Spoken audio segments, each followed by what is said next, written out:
La journée de vendredi laisse augurer d'une sortie de crise en Ukraine, puisqu'il n'y a plus d'affrontements alors que près d'une centaine de personnes avaient été tuées jeudi. Et surtout, un accord a été signé entre le pouvoir et l'opposition sous l'égide des ministres des Affaires étrangères français, allemands et polonais, avec en outre l'appui de Moscou, même si la signature de l'envoyé spécial de Vladimir Poutine n'était pas acquise vendredi après-midi.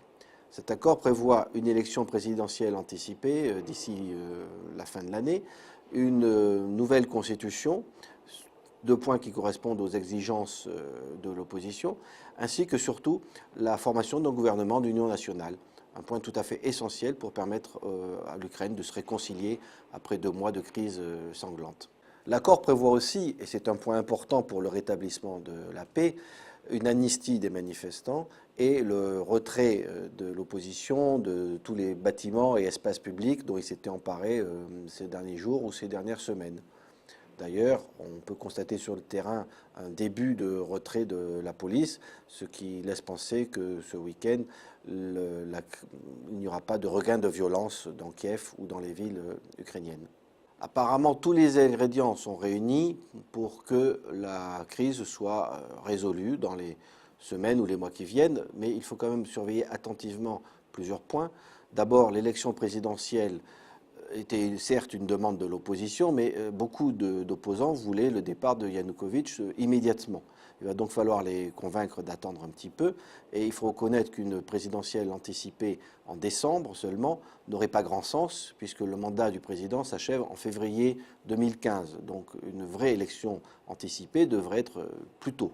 Parallèlement, le Parlement a rétabli vendredi la Constitution de 2004, c'était une demande de l'opposition, et cette Constitution étant moins présidentielle que celle en vigueur actuellement, rogne les pouvoirs de Yanukovych et donc laisse augurer là aussi d'une sortie de crise en quelque sorte. Le point vraiment important, ce sera la répartition des portefeuilles au sein du gouvernement d'union nationale, et notamment au ministère de l'Intérieur et au ministère de la Défense, ce qu'on appelle les ministères de force, qui dépendent normalement plutôt du président que du chef du gouvernement, et qui joueront un rôle essentiel pour le rétablissement de l'ordre et pour rétablir un climat apaisé dans le pays. A priori, Viktor Yanukovych n'a plus un grand avenir politique en Ukraine. Cette sortie de crise s'apparente quand même à une défaite pour lui. Il a du sang sur les mains, manifestement. Il lui reste maintenant à négocier peut-être une impunité judiciaire ou une voie de sortie, soit en Ukraine, soit en Russie. Mais il sort quand même très affaibli de cette crise, même s'il va rester au pouvoir pendant quelques mois. Et peut-être qu'il essaiera de tendre quelques pièges à l'opposition. Donc apparemment, il est affaibli, mais il a encore une capacité de nuisance en quelque sorte. L'Europe, souvent critiquée pour ses interventions tardives ou timides, peut se targuer d'avoir joué un rôle, puisqu'elle est intervenue ce vendredi matin lors des négociations pour obtenir un accord.